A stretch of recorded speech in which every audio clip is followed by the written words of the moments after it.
pedestrians, cyclists and border operators. Road safety is a shared responsibility.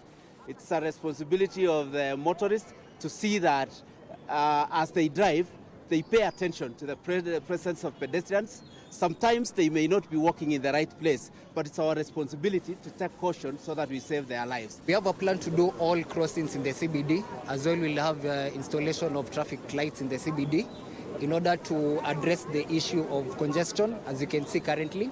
So we'll have it addressed in due time.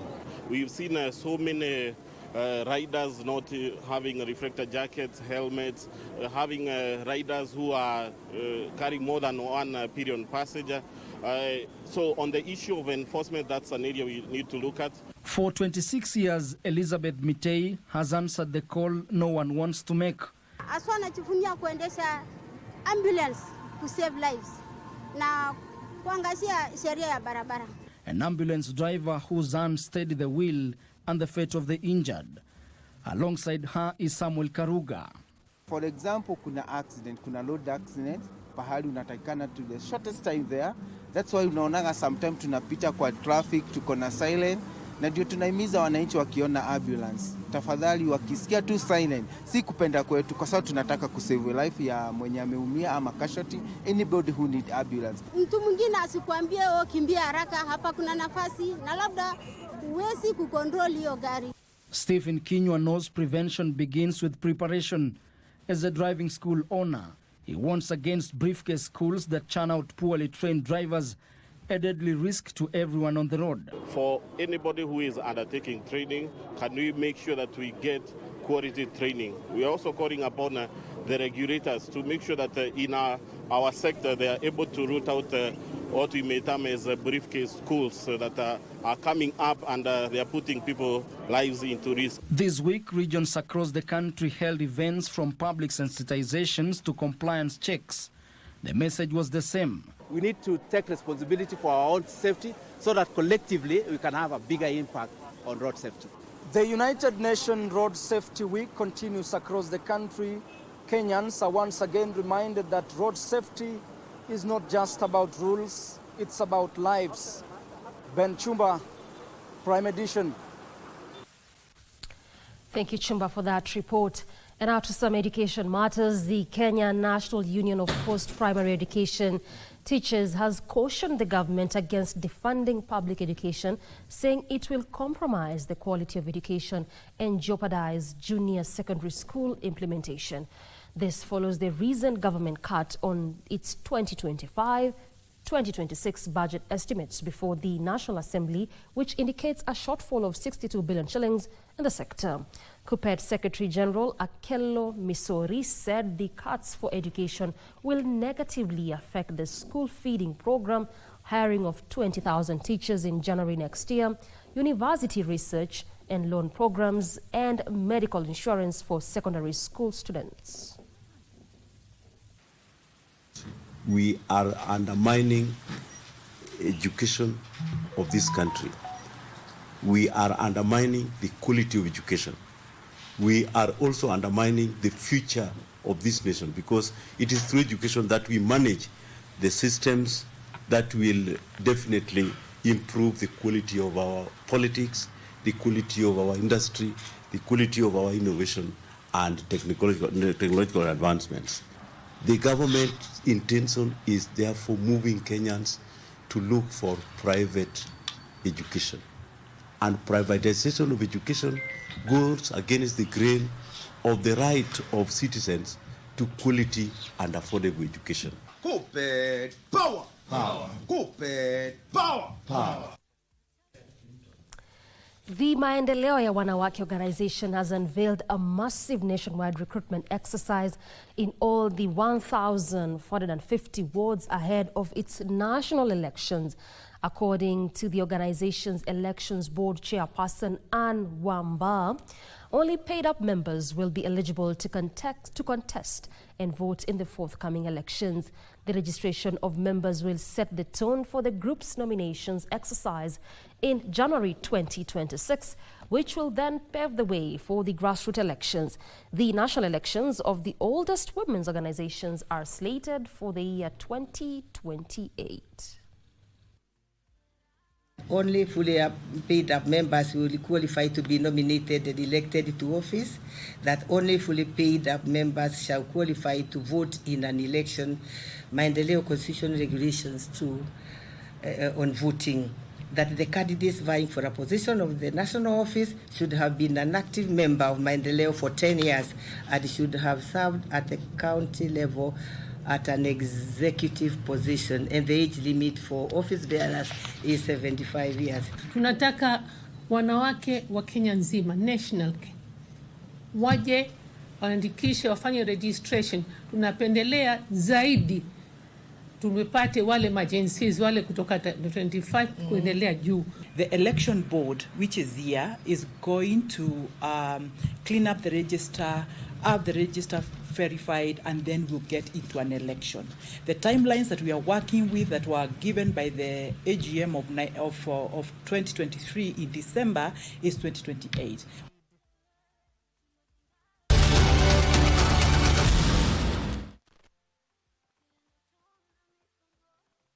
Not all toothpastes are made equal. The new Colgate Total is engineered to be 3 times more effective at fighting a key root cause of many preventable issues.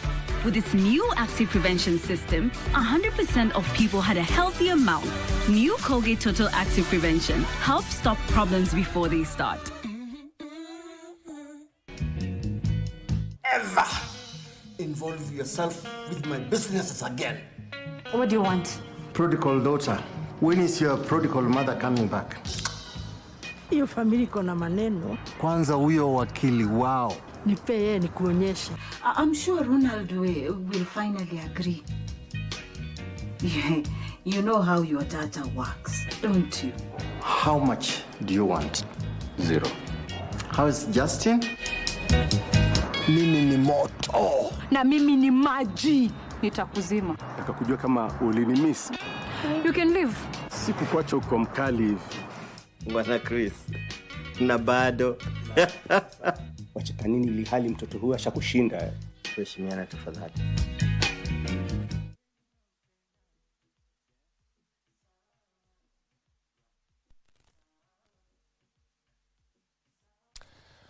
Welcome back.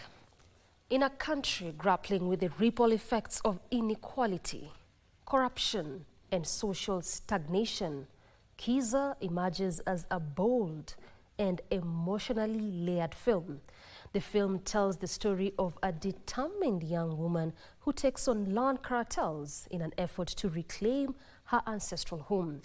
Here's more about that film on our weekly segment, Cinemas and Theatre.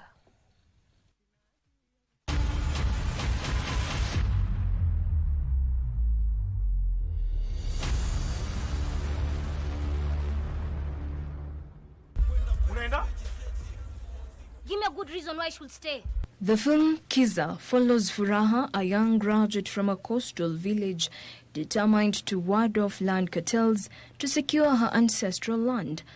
We've made progress. Japo kidogo, lakini tuna imani tutafanikiwa. Due to numerous obstacles and frustrations at local administration offices, Furaha travels to Nairobi. She struggles through education. In the first place, they don't believe in education. The background where she's coming from, they don't believe in education.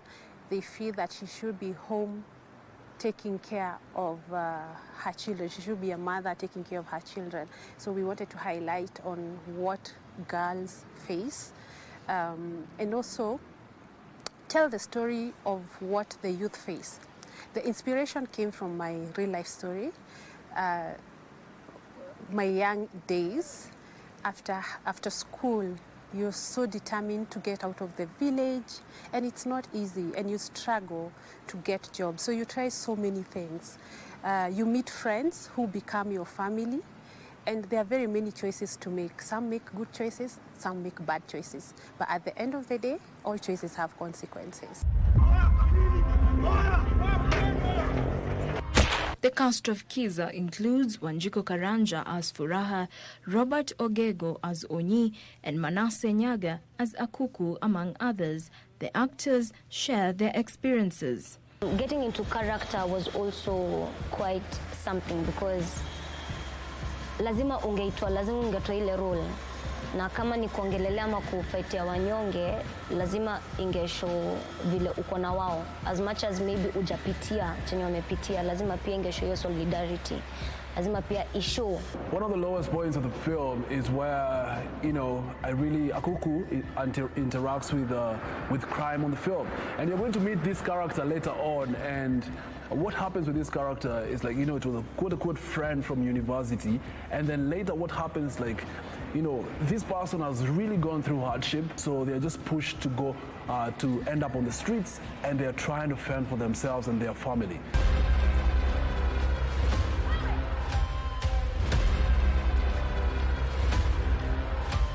We shot in some very hard places. Like we were in Mathare North in some really tough areas. We were on it through the nights, and we did this in 3 counties. We were in Nairobi, we were in Kajiado District, and we were in Mombasa. So it wasn't an easy task. It's quite an expensive production, time-wise, labor, and budget-wise. As Furaha deals with her own struggles, she faces a roller coaster of emotional twists and turns filled with kindness and betrayal, hope and despair, love and loss, poverty and perseverance. Dealing with a very sensitive piece of land, and it looks like there's some very powerful people who are targeting it. Will Furaha overcome the odds? I know there has been a demand for it and people asking about it, and we've not put it out yet there for the public, but it is coming, and we are going to announce that very soon on our social media. Something is cooking up, and we are going to put it up in the social media accounts.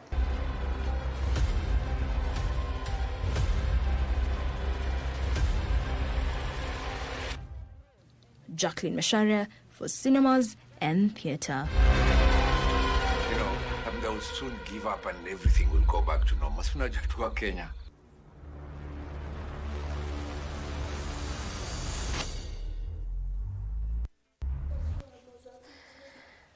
All right, time for your business news. Kiptum is already here.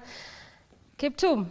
Yes, Doreen, it's time to get the latest in the world of business, and of course that story that she mentioned earlier on matters Hustler Fund and defaults will be coming up in a little bit. My name is Betty Kiptum. Now, Kenya is staring at a major energy crisis unless power generation is accelerated. The Ministry of Energy says the moratorium on new power purchase agreements and budget cuts have affected the sector at a time when demand is growing. Energy Principal Secretary Alex Wachira has told the National Assembly Committee on Energy that the country may be forced to resort to expensive thermal power if the situation is not addressed urgently. Kenya is increasingly becoming reliant on electricity imports from Ethiopia and Uganda to stabilize its power supply. High transmission and distribution losses, estimated at 23% in 2023, have further strained the system. But the country now is in dire need of urgent power. Appearing before the National Assembly Committee on Energy, Energy Principal Secretary Alex Wachira notes that the country is on the brink of tapping into the emergency thermal generators, a situation that was witnessed back in 1997, if the sector does not increase the generation of power. Every day, when we could not be able to pick 200 megawatts, every day we had load shedding in this country because we do not have adequate power within the country. When we reinstated the Ethiopia line, last week and this week, we have load shed from 80 to 170 megawatts daily. Why? Because we do not, during the rainy season, we do not have wind, neither do we have solar in the evening.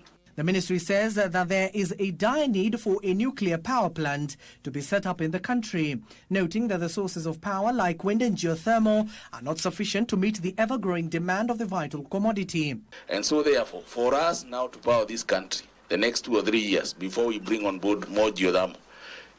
Honorable Chair, the unfortunate truth is that we have to resort to more thermal generators because they are the only ones that can be put in place within a very short period of time. Last year, the Ministry of Energy announced that power connections to homes increased by over 774,000 consumers from 8,919,584 homes in 2022 to 9,693,954 in 2024 homes, while power generation increased by over 240 megawatts from 3,076 megawatts in 2022 to 3,243 megawatts in 2024, representing a 5.4% increase. Energy Cabinet Secretary Opiyo Wandayi says that the funds allocated are not sufficient, especially with the government currently investing heavily in rural electrification projects. The allocated budget estimates for expenditure for the energy subsector in the financial year in question is Kenya shilling 61.5 billion. Of course, consisting of 11.9 for recurrent and 49.6 for development. Kenya aims to build its first nuclear power plant and launch it by the year 2032 as the country prepares to host a US-Africa summit on nuclear energy. Abdiaziz Hashim for Prime Edition. Now, rising cases of default are threatening the sustainability of the Hustler Fund. Parliament says more than 50% of all the loans advanced under the fund are yet to be repaid, raising doubts on the future of the microloan product. Cooperatives and MSMEs Cabinet Secretary, that is Wycliffe Oparanya, says more than 11 billion shillings is yet to be repaid, telling the House that the government will use technology and innovation to nab defaulters. Launched in March 2023, the Hustler Fund is a key plank of the government to enlist more Kenyans into the formal financial system. Since its launch, the fund has extended credit facilities to more than 24 million Kenyans, with the mobile-based loan products lending between 500 to 50,000 shillings. However, rising cases of non-repayment of loans threaten the sustainability of the credit line. Out of the 20 million, 2 million have been promoted to what we call a bridging loan, so they can be able to access this fund at 150,000. And let me tell you that this fund is working very well. It is helping many Kenyans despite the initial problems that we had. Members of the Senate have raised queries on the enforcement of repayment terms of the Hustler Fund. The Senate says the government has been reluctant to prosecute defaulters, questioning the fund's long-term sustainability and success. Data from the State Department of Micro, Small and Medium-Sized Enterprises shows that more than half of the Hustler Fund borrowers have defaulted on repayments, totaling at least 11 billion shillings. Cabinet Secretary for Cooperatives and MSMEs Wycliffe Oparanya, while appearing before the Senate Committee on Trade, was put to task on the fund's assessment and authenticity of the reported default figures. Let me assure you that we are in the process of doing that. We have commissioned a consultant to help us come up with the impact assessment of Hustler Fund. But I want to assure you that Hustler Fund is operated by two private service providers, that is Safaricom and Kenya Commercial Bank. The senators also took issue with the fact that the loans dispensed are largely used for day-to-day household consumption rather than income-generating purposes. Nduta Mokami for Prime Edition. Now, the Finance Bill 2025 proposes a reduction of export and investment promotion levy from 17.5% to 5% for a number of construction-related products. The products include semi-finished products of iron or non-alloy steel, bars and rods of iron and non-alloy steel. Regina Manyara explores what impact these will have on the construction sector. The export promotion levy, introduced in 2023, was meant to discourage imports and spur local steel production and had placed a 17.5% charge on a range of steel products. However, the proposed changes will reduce levies on semi-finished and semi-processed steel products from 17.5% to 5%. This proposal aims to lower the import costs of steel, specified steel products that are widely used in the construction sector, with the aim of enhancing affordability and building and construction inputs. Now, the introduction of this measure on the steel products in earlier periods was aimed at promoting local manufacturing as part of the government's aim to create self-sufficient economy that is less vulnerable to external economic shocks. Local manufacturers heavily rely on imported semi-finished steel for the production of goods as domestic capacity remains limited. However, this proposal in the Finance Bill 2025 is likely to negatively affect local manufacturers as it could encourage increased importation of semi-finished and finished steel products, therefore making it quite expensive for one to construct their home. So and I don't think this is a very good measure, especially when we are trying to promote housing, when we want to ensure that affordable housing actually becomes a reality.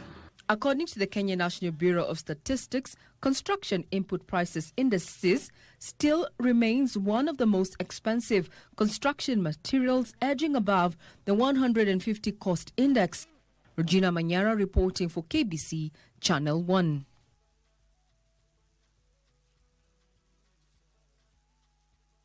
Kenya's high net worth individuals are continuing to diversify their portfolios this year, pivoting away from traditional real estate investments in favor of more liquid and income-generating assets.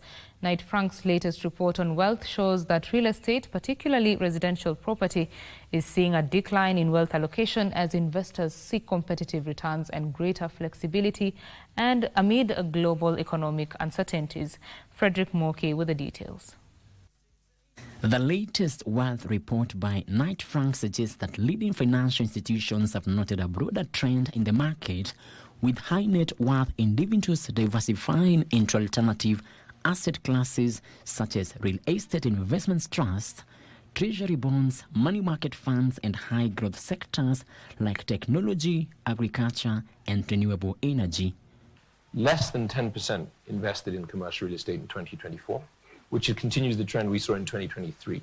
A lot of these wealthy investors are looking at what's happening in certain asset classes, particularly retail and office, the contraction in returns there, as well as moving away from conventional real estate investments towards less traditional, less core assets.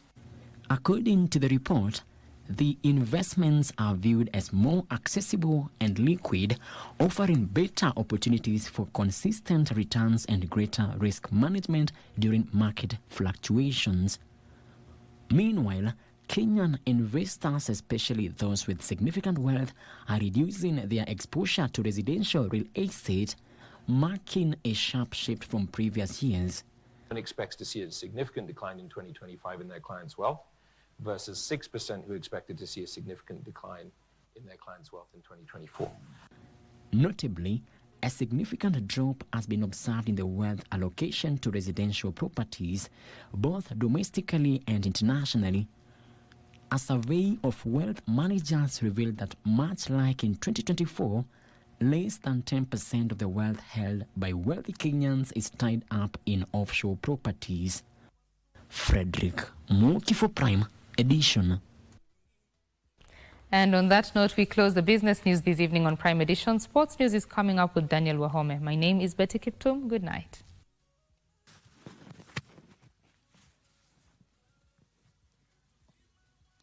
A very good evening to you. My name is Daniel Wahome and welcome to Prime Edition Sport, where the 7th sport academy in the country will be built at the Bokoli Boys High School after Sports Cabinet Secretary Salim Mvurya officiated the groundbreaking ceremony of the Buye West Constituency Sports and Talent Academy in Bungoma County. A total of 37 sports academy will be built in Kenya in the government's efforts to tap and nurture the talents in the country. Cabinet Secretary for Sports Salim Mvurya officiated the groundbreaking ceremony of the 7th Sports and Talents Academy in Bungoma, in line with His Excellency President William Ruto's inclusive vision of youth empowerment through strategic investment in talent development. Mheshimiwa Rais anatambua kwamba vijana wana mchango mkubwa ili kuweza kuliendeleza taifa letu. Na katika mchango mkubwa ambao vijana wanaweza kufanya, serikali iimarike. CS Mvurya described the transformative project as a significant economic game changer for the local community. Once completed, the academy will serve as a platform to identify, nurture and elevate the talents of local sportsmen and women, preparing them for the opportunities on the international stage and promoting economic empowerment. Hii Sports Academy ambayo tumezindua hapa siku ya leo ni katika ile muafaka na njia nzuri ambayo vijana wetu wataweza kupata nafasi kwanza ya kutambuliwa vipawa vyao na wapate nafasi ya kukuza talanta zao. The Cabinet Secretary commended the strong and harmonious collaboration between the county government and the area member of parliament, which has been instrumental in realizing the initiative. While acknowledging the ongoing development projects in the region, CS Mvurya expressed dissatisfaction with the slow pace of construction at Kandui Stadium in Bungoma County. He stated that the contractor has been put on notice and directed to complete the canopy and all final construction works as soon as possible. Tulikuwa hapa juzi pale Kandui na tukaleta viti ya hiyo stadium. Na vile umesema huyo kandarasi yako polepole, jana tulimbumburusha na tukamwambia ikifikia mwezi wa June hiyo kazi yote iwe imemalizika. Barclay Feather, Prime Edition Sports. Now, Kenya Police FC missed a golden chance to widen the gap at the top of the FKF Premier League table after suffering a narrow 2-1 defeat at Kakamega Homeboys in today's midweek matches. The match got off to a quick start with Moses Shuma giving Homeboys the lead as early as the 8th minute. Police FC responded swiftly through Mohamed Bajaber, who leveled the scoreline 6 minutes later. But it was Saul who stole the show, netting the winner for Kakamega Homeboys shortly after the restart in the 47th minute to hand Police their 5th loss of the season, which dented their title charge. Tusker FC, who were hot on Police FC's heels, also stumbled when they were beaten 2-0 by Talanta FC, thanks to a superb brace from Emmanuel Osoro. The result leaves Tusker FC's title hopes hanging in the balance. Elsewhere, Shabana FC edged past Bidco United with a 2-1 victory, while Ulinzi Stars and Posta Rangers shared the spoils in a 1-1 draw. Following today's matches, Police FC remained top of the FKF Premier League with 58 points. Tusker FC trailed closely with 55, while defending champions Gor Mahia are just 2 points behind. Tusker FC, who've got 53 points, Tusker FC are in action. Gor Mahia FC are in action tomorrow.